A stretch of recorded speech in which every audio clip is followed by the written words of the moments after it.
SFIO charge ഷീറ്റിൻ്റെ വിവരങ്ങൾ പുറത്തു വരുന്നുണ്ട്. വളരെ വിശദമായിട്ടുള്ള റിപ്പോർട്ടാണ്. അതിൽ പേജ് 11 പ്രധാനമായും പ്രേക്ഷകർ കാണുന്ന ഈ പേജ് 11 ഈ ചാർജുകളെ പറ്റി പറയുന്നത്. അതിൽ ഫൈൻഡിങ് നമ്പർ 1 പറയുന്നത് ഫ്രോഡുലന്റ് എക്സ്പെൻസസ് ഓഫ് 182 crore 182 കോടി under the guise of sludge handling charges and transportation cost. അതിൽ ചുമത്തിയിരിക്കുന്നത് കമ്പനീസ് ആക്ടിൻ്റെ 447 വകുപ്പ് 2013. അതിൽ കുറ്റാരോപിതർ ശശിധരൻ കർത്ത CMRL MD ആണ്. P Suresh Kumar CGM finance of CMRL ആണ്. K Suresh Kumar CFO CMRL ആണ്. Saran P Kartha joint MD CMRL. Sakesh Kumar K statutory auditor of CMRL. F Muralikrishnan AK statutory auditor of CMRL. Cochin minerals and rutile limited CUI. Nipuna international private limited ബെനിഫിഷ്യറിയാണ്. സസ്ജ India private limited ബെനിഫിഷ്യറിയാണ്.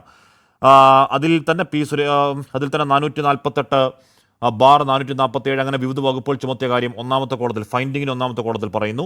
Finding number 2 fraudulent commission payments of ₹13 crore benefiting Anil ആനന്ദ പണിക്കർ പറ്റി രണ്ടാമത്തെ column. അതിനകത്ത് ചുമത്തിരിക്കുന്നത് companies act 447 2013 അതിലും ശശിധരൻ കർത്തയും അനിൽ ആനന്ദ പണിക്കറും Cochin minerals and Rutte ലിമിറ്റഡും ഒക്കെ പ്രതികളാണ്.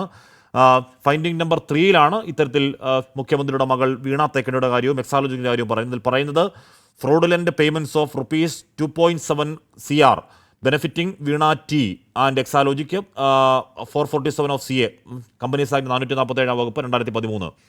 അതിൽ Sasidharan Kartha, Veena T, Cochin minerals and rutile limited, Exalogic solutions private limited, empower India capital investments private limited എന്നീ കമ്പനികളെ ഉൾപ്പെടുത്തിയിട്ടാണ്. അങ്ങനെ 3 ഫൈൻഡിങ്സ്. പ്രധാനപ്പെട്ട പേപ്പറാണ് ഈ പേപ്പർ. സലീം മാലിക് ചേരുന്നുണ്ട്. സലീം, ഇതിൽ കമ്പനീസ് ആക്ടിലെ 447 വകുപ്പ് എന്ന് പറയുന്നതിൻ്റെ അർത്ഥം എന്താണ്? അതിന് അന്വേഷണം ഇനി ഏത് രീതിയിലാണ് മുന്നോട്ടേക്ക് പോകേണ്ടത്?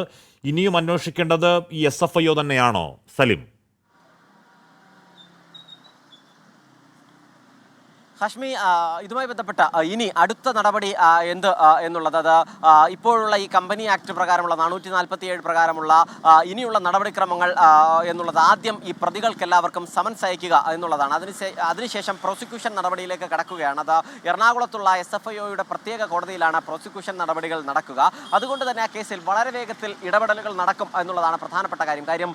SFIOയുടെ കോടതിയിൽ പരിഗണിക്കുന്ന കേസുകളുടെ എണ്ണം വളരെ കുറവാണ്. പ്രത്യേകിച്ചും സംസ്ഥാനത്ത് അതിൽ വളരെ കുറവാണ്. അതുകൊണ്ട് തന്നെ വളരെ വേഗത്തിൽ അതിൻ്റെ വിചാരണ നടപടികൾ, പ്രോസിക്യൂഷൻ നടപടികൾ നടക്കും. അതിൽ ഉറപ്പായും അതുകൊണ്ട് തന്നെ അധികം വൈകാതെ തന്നെ സാധാരണഗതിയിൽ കോടതി നടപടികളിൽ തട്ടി കാലതാമസം പോകുന്നത് പോലെ ഈ കേസിൽ ഉണ്ടാകില്ല എന്നുള്ളതാണ് നമ്മൾ മനസ്സിലാക്കുന്നത്. വളരെ വേഗത്തിൽ ആ വിഷയത്തിൽ പ്രോസിക്യൂഷൻ നടപടിയും ശിക്ഷാവിധിയും ഒക്കെ ഉണ്ടാവുകയും ചെയ്യും. നമ്മൾ നേരത്തെ സൂചിപ്പിച്ചതുപോലെ 6 മാസം മുതൽ 10 വർഷം വരെ തടവ് ശിക്ഷ ലഭിക്കാവുന്ന കുറ്റമാണ് അതുമായി ബന്ധപ്പെട്ട് ചുമത്തിയിട്ടുള്ളത്. അതിൽ തന്നെ ഓരോന്നിനും പ്രത്യേകമായുള്ള വകുപ്പുകളുണ്ട്. അതിൽ 6 മാസം മുതൽ 10 വർഷം വരെ തടവ് ശിക്ഷ ലഭിക്കാവുന്ന കുറ്റം ചുമത്തിയിരിക്കുന്നത് വീണ വിജയനെതിരെയാണ്. 3 വർഷം മുതൽ 10 വർഷം വരെ തടവ് ശിക്ഷ ലഭിക്കാവുന്ന കുറ്റം മറ്റു പ്രതികൾക്കെതിരെ ചുമത്തിയിട്ടുണ്ട്. അങ്ങനെ ഗുരുതരമായ കണ്ടെത്തലുകളും ഗുരുതരമായ കാര്യങ്ങളും ഇതുമായി ബന്ധപ്പെട്ട ചുമത്തിയിട്ടുമുണ്ട്. ഇനിയുള്ള നടപടിക്രമങ്ങളിൽ ഏറ്റവും പ്രധാനപ്പെട്ട കാര്യം, നിലവിൽ ഇതിൽ കണ്ടെത്തിയിരിക്കുന്ന ഓരോ വകുപ്പുകൾ, ആ വകുപ്പുകളിൽ കൂടുതൽ ഒരു അന്വേഷണം വേണമെന്നുള്ളതാണ്. അത് ഈ 182 കോടി രൂപ, ഈ 2.70 കോടിക്കപ്പുറത്തേക്ക് നടത്തിയ ഇടപെടൽ, 182 കോടിയുടെ ഇടപെടലിൽ ഏതെങ്കിലും നിലയിൽ